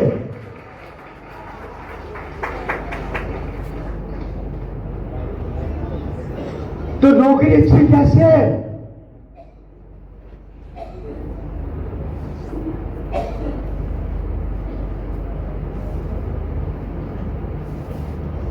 बताइए।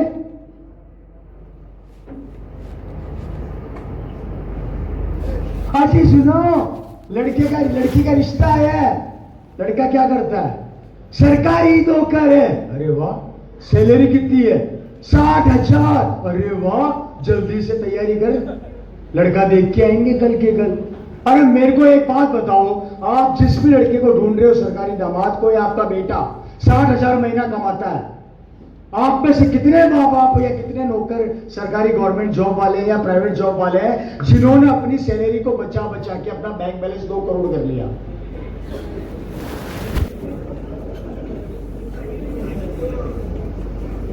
क्या हुआ? पेंशन है क्या भाई? पहले तो बहुत लुंगी पहनते हो। पहले तो घर की लड़कियां सलवार सूट पहनती थी, फटी हुई जींस पहनती है। ये पहले की बातें छोड़ दो, आज की जिंदगी जियो। ये साला पहला खा गया, पहले अब क्या पहले गया वो? ये कब बदलोगे सोच मेरे दोस्त, मेरे भाई? वो कह नहीं रहे हो, आप मुझे बता रहे हो पहले। मुझे मत बताओ, मैं पहले में बिलीव नहीं करता, मैं आज में जीता हूं।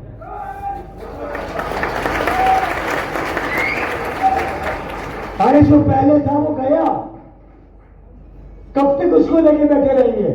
मेरे दादाजी सूरमा थे, तू क्या है ये बताया।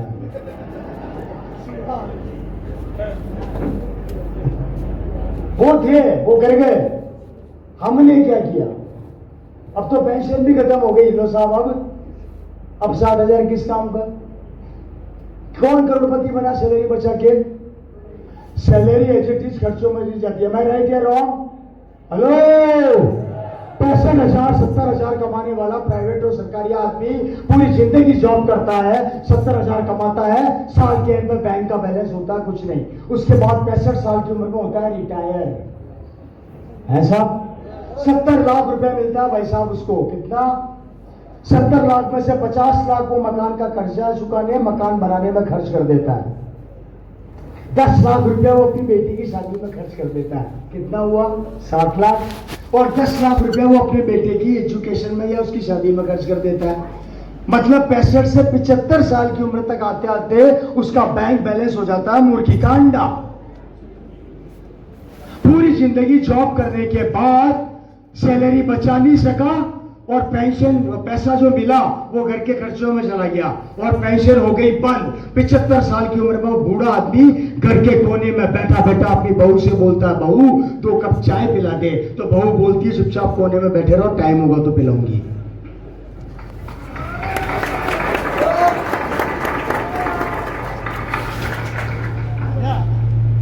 बेटा मैं बूढ़ा हो गया, मेरी दवाइयां आती है 5,000 की, एक काम कर 5,000 दे दे, दवाइयां ले आऊंगा। बेटा बोलता आपकी दवाई का खर्चा निकालू या घर का खर्चा चलो। नहीं है मेरे पास पैसे, ये पकड़ो 200 रुपए दवाई ले आना। बाप डरना स्टार्ट होता है। बाप को डर लगता है कि बेटे को बताऊं या नहीं बताऊं। बाप के जूते पड़ जाते हैं पर बेटे को नहीं बताता, डर के मारे कि बेटा चिल्ला ना दे। पूरी जिंदगी अगर मुझे नौकरी करने के बाद बुढ़ापे के अंदर 20-20 रुपए और 200-200 रुपए के लिए और 2 वक्त की रोटी के लिए हाथ फैलाना पड़े तो मेरे को ऐसी नौकरी नहीं चाहिए और नहीं करती। बाढ़ में जाए ऐसी नौकरी।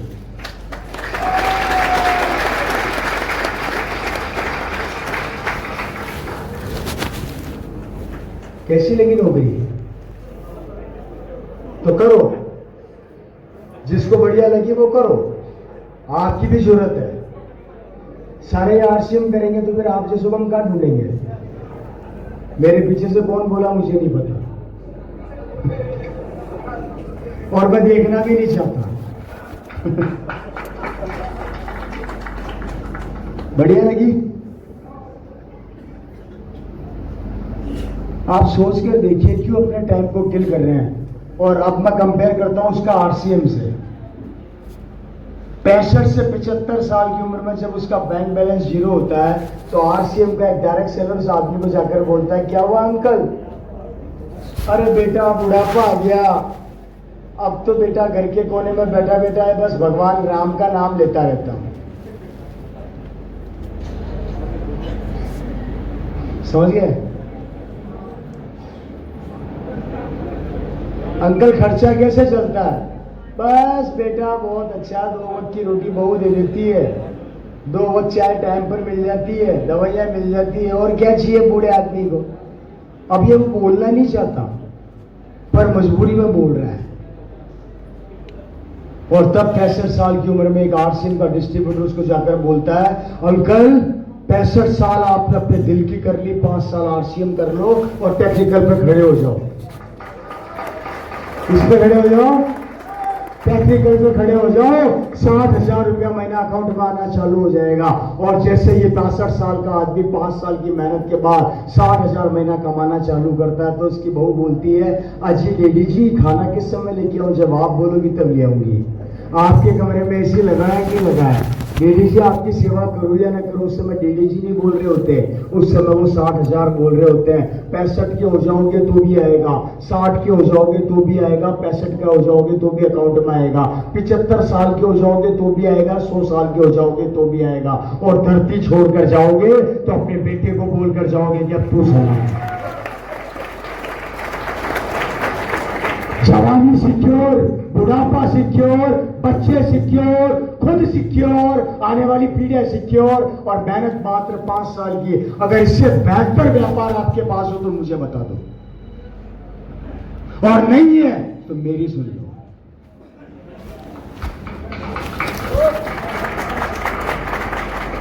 सिमिलर थॉट मेरे फादर का, किसी ने आरसीएम बनाया अगस्त 2000 में, पिताजी ने नौकरी को साइड में रख दिया, किसी से राय नहीं ली, आरसीएम चालू कर दिया, लोगों ने मजाक बनाई, परवाह नहीं करी, दिन रात दौड़े, 1 साल के अंदर 2 लाख किलोमीटर गाड़ी अपने हाथ से ड्राइव करके तोड़ दी। गाड़ी थी मारुति 800, 814 5 से 1805।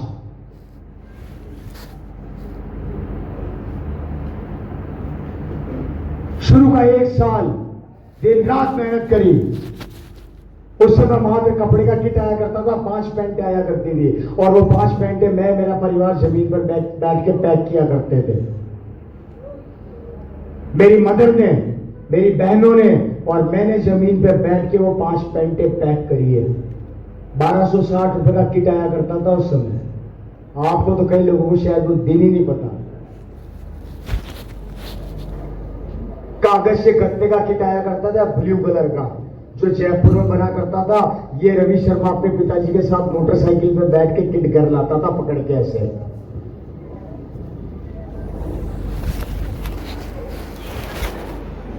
कोई नहीं था उस जमाने में। शुरू की 1 साल,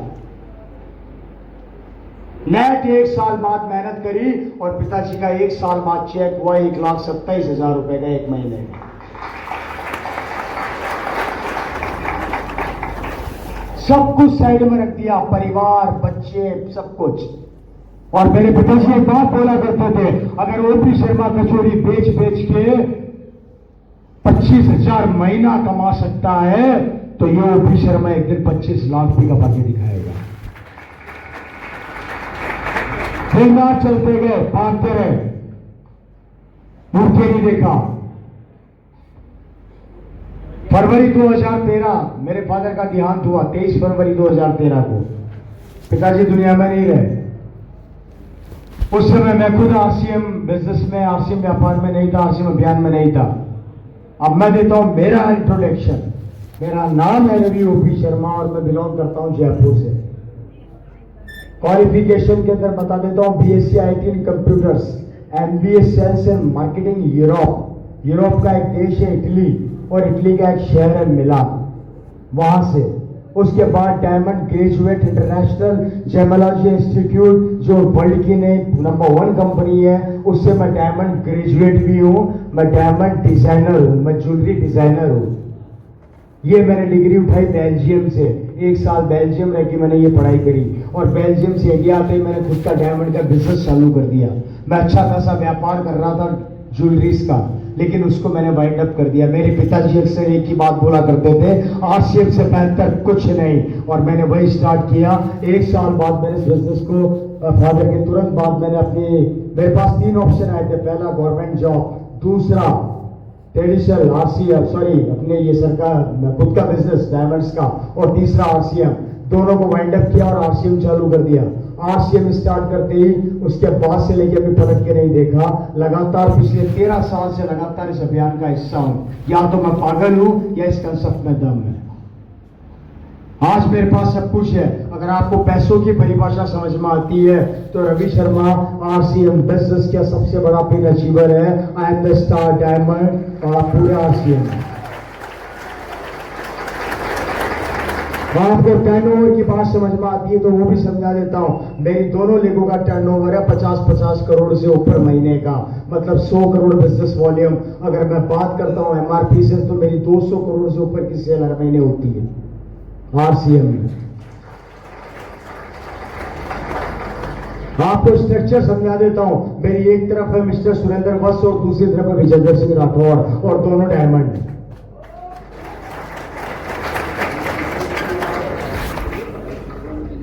आपको अगर पिनों की भाषा समझ में आती है तो 30 तारीख को बिजनेस क्लोज होता है और 1 तारीख को चालू होता है।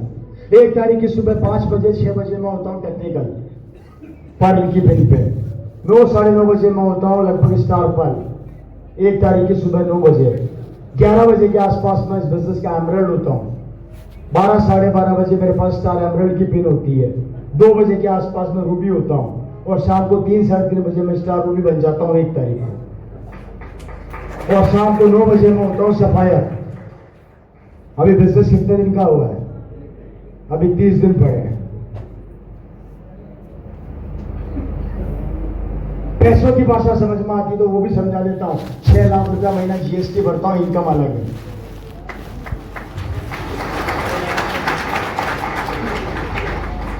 कितना जीएसटी भरता हूं सिर्फ 1 महीने का, इनकम अलग है, हिसाब लगाते रहना। गाड़ियों की भाषा समझ में आती है तो मेरे पास इंडिया की टॉप मोस्ट सारी कारें हैं। मेरे पास ऑडी है, मेरे पास मर्सिडीज है, मेरे पास BMW है, मेरे पास किया सैल्टोस है, मेरे पास फॉर्च्यूनर है, मेरे पास फोर्ड है। लगभग 6 से 7 कारें मैं मेंटेन करता हूं। एक तो बाहर ही खड़ी है, वो सामने है, अभी आया हूं उसी वो खड़ी है। जाते समय देखते हुए चले जाना। ज्यादा महंगी नहीं है, मात्र 1.5 करोड़ की है।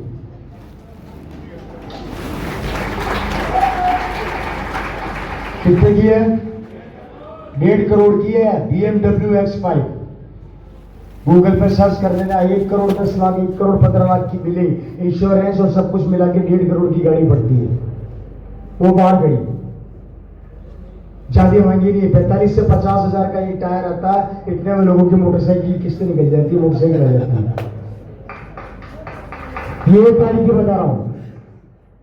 मेरी सब गाड़ियों के नंबर 5654 है। वो बाहर खड़ी, उसका नंबर भी चेक कर लेना, 5654 ही मिलेगा। मेरे पास 2 BMW है। मेरे पास एक सिडैन है, दूसरी मेरे पास SUV ये खड़ी है, सिडैन घर पे है। 2030-35 में मेरे को खरीदनी है रोल्स रॉयस, जो मैं खरीदूंगा, इसका बाप नहीं रोक सकता मुझे। कौन सी खरीदूंगा? और रोल्स रॉयस कितने की आती है पता है? 5 करोड़ से चालू होती है। अगर पैसों की भाषा समझ में आती है, गाड़ी की भाषा समझ में आती है, तो ये भी RCM है। लोग बोलते हैं क्या देता RCM, देख लो। प्रॉपर्टी की बात समझ में आती है तो मेरे पास प्रॉपर्टीज की कोई कमी नहीं है। अभी रिसेंटली मैंने जयपुर में एक्सपीरियंस सेंटर खोला। आप में से कई लोगों ने देखा होगा, मैंने अपने फेसबुक पे डाल रखा है। वो मेरी बिल्डिंग में खुला हुआ है। और वो मेरी बिल्डिंग जहां पर है वो जयपुर का पॉश इलाका है, सबसे शानदार इलाका है। 5 मंजिला बिल्डिंग है। उस रोड पे मेरी 3 बिल्डिंग है और एक बिल्डिंग की कॉस्टिंग ज्यादा नहीं है, 15 से 16 CR है। ऐसी 3 बिल्डिंगें मेरी एक ही रोड पर। बाकी प्रॉपर्टी अलग, मैं सबकी नहीं बता रहा, सिर्फ उसी की बता रहा हूं क्योंकि वहां पर लोग आते हैं, देखते हैं, इसलिए पता है। जब भी इच्छा हो जयपुर आओ, जाकर जाना, देख लेना अपनी आंखों से। अड़ोस पड़ोस में जाके पूछना। और पहले तो ये बताओ ये रवि शर्मा की है या नहीं, क्योंकि हम RCM वालों पर शक ज्यादा किया जाता है। इसलिए मैं पहले यही राय देता हूं, मेरे से बाद में पूछ, पहले पड़ोसी से पूछ, तेरे को समझ में आ जाएगा कि किसकी है। चौथी बड़ी बात, मेरे ऊपर बैंक का 1 रुपए का लोन नहीं है। उल्टा बैंक मेरे को बोलता है कि भैया लोन ले लो, मैं बोलता हूं तू ले ले।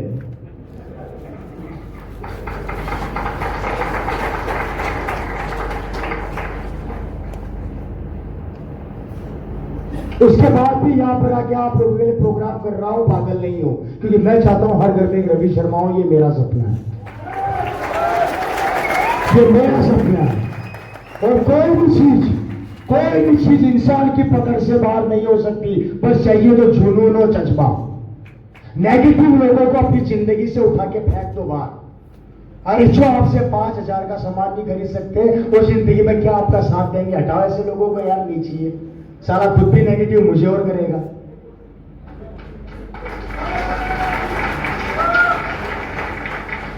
कभी सुना है कि सफल आदमी के साथ बैठा है? कभी सुना है? कभी सुना है कि अमिताभ बच्चन जी आपके और मेरे साथ आके बैठते हैं? क्यों?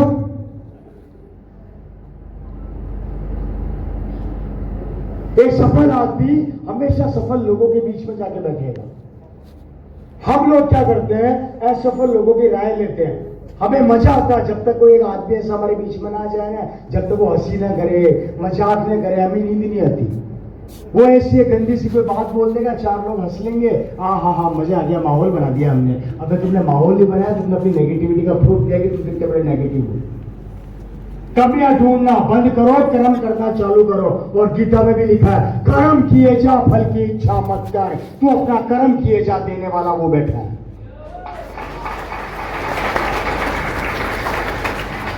अरे जब भगवान इस पर बिलीव करते हैं तो हम कौन होते हैं उनको चैलेंज करने वाले? हम मच्छर भी नहीं है उनके आगे, उनकी परमिशन के बिना तो पत्ता भी नहीं हिलता। किस्मत वाले हो जो आज यहाँ बैठे हो, उस भगवान राम का आशीर्वाद है इसलिए यहाँ बैठे हो, क्योंकि आज मौका मिला है। एक्सेप्ट कर लेना, बाकी आपकी मर्जी। करना कुछ नहीं है, 4 काम। पहला, कभी नेगेटिव मत होना, और जो नेगेटिव करे उसको उठा के अपनी जिंदगी से बाहर फेंक दो। मैं आपको बोलता हूं शादी मत करना, बहुत बकवास काम है, साला नेगेटिव हो जाओगे। हो जाओगे? नहीं करोगे शादी? कर लेंगे, क्यों? वहां तो खुद का दिमाग लगा लेते हैं, और जहां जिंदगी के सवाल आती है वहां पर डाउट करते हैं। ऐसा क्यों? इंसान अपना स्वार्थ देखता है तो वह पॉजिटिव खुद हो जाता है, लेकिन जहां कर्म की बात आती है, जहां मेहनत की बात आती है, वहां पर कमियां ढूंढना स्टार्ट कर देता है। कमियां ढूंढना बंद कर दो। इसलिए पहला काम नेगेटिव। 24 साल पुरानी कंपनी है मेरे भाई। कितनी? एक कंपनी पागल बना सकती है 1 साल, 2 साल, 3 साल, 24 साल नहीं बना सकती।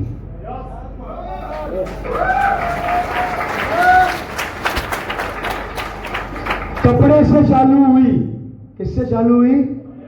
500 प्रोडक्ट कर लिए, और 2035 तक कंपनी की प्लानिंग है सूर्य से लेके हवाई जहाज तक उतार देगी सर। ये प्लानिंग है। अभी सौरभ जी आए थे मेरे पास, मेरे पिकअप से जयपुर एक्सपीरियंस सेंटर पे। मैं और सौरभ जी 4-5 घंटे हम लोगों ने बैठ के बातें करी, प्लानिंग करी। सौरभ जी बता रहे थे आगे फ्यूचर को लेके क्या क्या प्लान है। अब मैं नहीं बता सकता, माफी चाहता हूं, मुझे मना किया हुआ है, पर इतना सा कह सकता हूं, आपका भविष्य सिक्योर हाथों में, आपके आने वाले बच्चों का भविष्य सिक्योर हाथों में। डरो मत यार। 3 काम कर दें। पहला, नेगेटिव नहीं होना। दूसरा, अपने घर का जितना भी राशन है आरसीएम से लेना चालू कर दो। जिस तरीके से भगवान की पूजा करते हो, सामान की पूजा चालू कर दो। ये सामान आपके घर में खुशियां लेके आ जाएगा।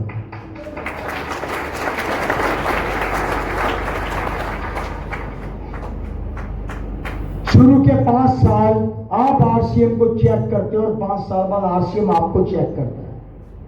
और जिस दिन आरसीएम ने आपको चेक करना चालू कर दिया, पैसे की बारिश कर देगा मेरे भाई। इतना पैसा आएगा, खर्च करते करते परेशान हो जाओगे, पर आते आते नहीं रुकेगा। आते आते नहीं रुकेगा। आपकी बीवी और आपके बच्चे जिस चीज पे हाथ रख देंगे ना, वो चीज उनकी हो जाएगी। इतनी ताकत है इस आरसीएम के अंदर। आपको सोचना नहीं पड़ेगा, खरीदना नहीं पड़ेगा। एक दिन ऐसा आएगा कि अयोध्या का सबसे बड़ा बंगला आपका होगा, मैं गारंटी देता हूं। लेकिन करना पड़ेगा 5 साल काम। कर सकते हो? कर सकते हो? अरे दुख और दर्द सबकी किस्मत में है। याद रखना, भगवान ने इस धरती पे 100% सुख किसी को नहीं दिया। अरे जब भगवान खुद राम को 100% सुख नहीं मिला, तो आप और मैं किस खेत की मूली है? जब भगवान राम को भी 100% सुख नहीं मिला, तो आप और मैं किस खेत की मूली है सर?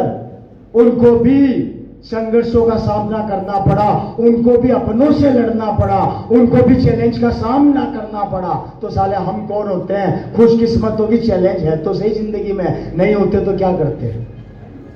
इसलिए याद रखो, संघर्ष मर्द का कहना कहलाता है। क्या कहलाता है? मर्द संघर्ष की सुंदरता का गहना कहलाता है, और इस गहने को स्वीकार करना सीखो। इसलिए 5 साल तक लगातार लग जाओ। आज के बाद यहां से निकलते ही सीधा दुकान पर जाना और अपने घर का सारा राशन खरीद के आरसीएम से लेके आना। कमियां ढूंढना बंद कर दो। सर साबुन लगाई थी, जाग कम आया। अबे जाग बाद में निकलेगा मुंह से लोगों के, जब गाड़ी घूमेगी घर में, जब कारें आएंगी, जब बंगले बनेंगे। आपको पता है जितना बेस्ट क्वालिटी का प्रोडक्ट होता है उतना कम जाग देता है।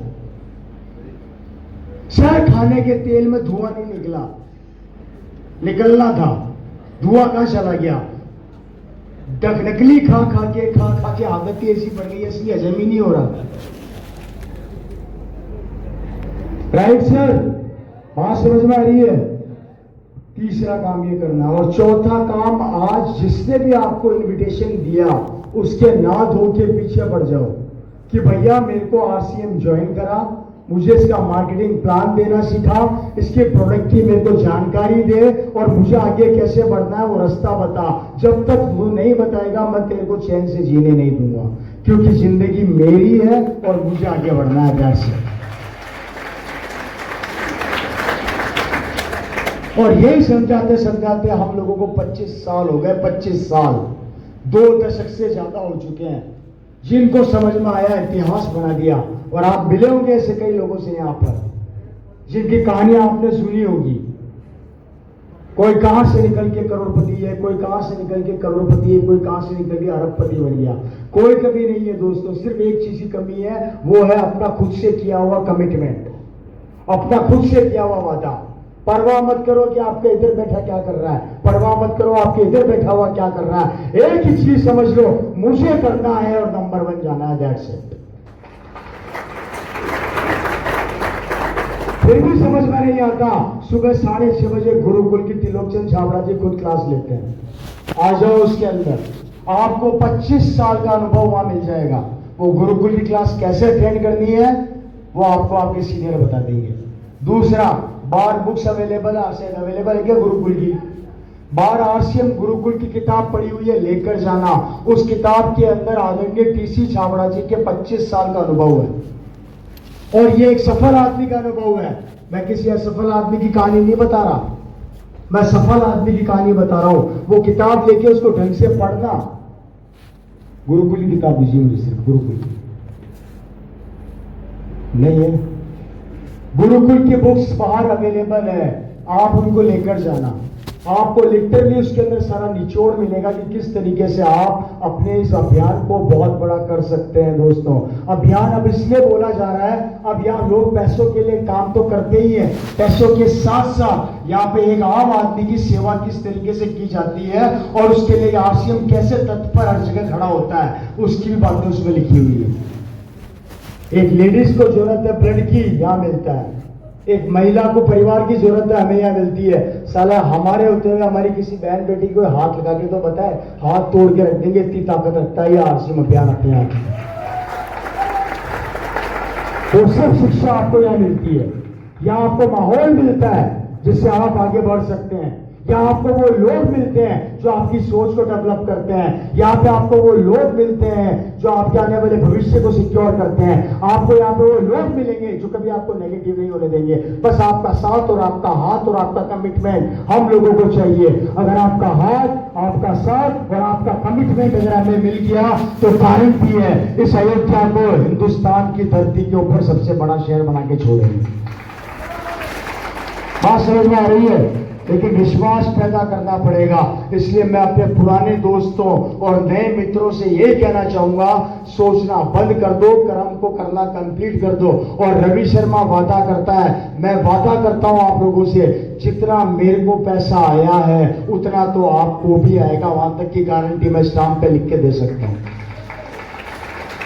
स्टाम्प पर लिख के दे सकता हूं, इतनी गारंटी देता हूं। और रवि शर्मा को कम नहीं आता, बहुत आता है।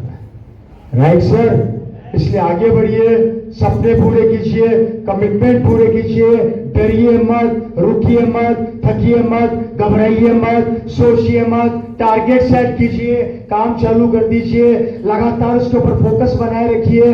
अगर पड़ोसी को समझ में आता तो वेल एंड गुड है, नहीं आता आगे बढ़ जाइए। रुकने का नाम जिंदगी नहीं है। भगवान भी उसी को देता है जो खुद अपनी मदद खुद करता है। भगवान धरती पे कहीं नहीं है, हमारे अंदर, हमारे विचारों में, हमारी सोच में। जिसने अच्छे काम किए वो भगवान कहलाए और जिसने बुरे काम किए वो राक्षस कहलाए। हम लोग जैसा काम करेंगे वैसा बन जाएंगे।